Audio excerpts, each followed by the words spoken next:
Banjir di Sumatera akhir 2025 ini bukan sekedar soal pemerintah nggak becus, atau pengusaha rakus, atau proyek ngawur.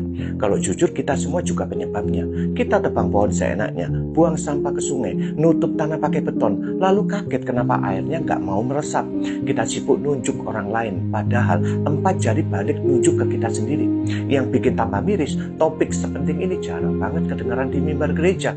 Khotbah sering muter di sekitar motivasi, cara menghadapi masalah, atau hal-hal rohani lainnya. Ini bukannya nggak penting ya, tetapi jangan abaikan yang lainnya.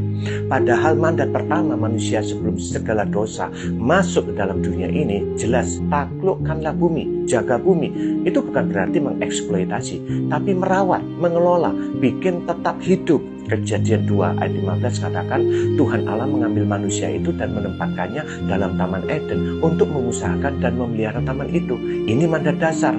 Sebelum ada dosa, Tuhan sudah kasih tugas rawat bumi. Generasi muda kita sekarang ini hafal ayat dan tahu teori iman, tapi bingung kenapa pohon jangan ditebang sembarangan. Seakan-akan peduli lingkungan itu bukan bagian dari kekudusan. Padahal bumi ini pemiliknya Tuhan. Kita cuma pengelola, dan semua pengelola pasti bakal ditanya balik kelak, kamu rawat atau kamu rusak.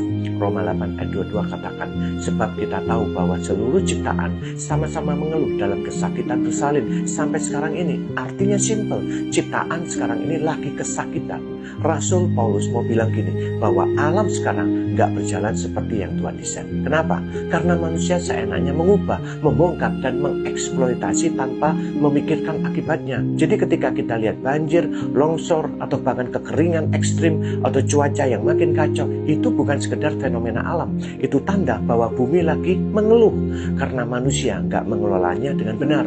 Ciptaan awalnya seimbang, air, tanah, hutan, iklim, Tuhan buat pengaturannya rapi, tapi dosa manusia bikin semuanya nggak sinkron. Kita yang ubah layout Tuhan, kita juga yang panen akibatnya. Jadi ini bukan isu kecil ya, ini bagian dari iman. Jaga bumi itu panggilan buat gereja. Kalau gerejamu lupa ngomongin ini, ya mulai dari rumah. Ajarkan ke anak-anak, mengasihi Tuhan itu bukan cuma soal doa, ibadah, nyanyi, atau perkara-perkara rohani lainnya, tetapi juga soal merawat bumi. Amin.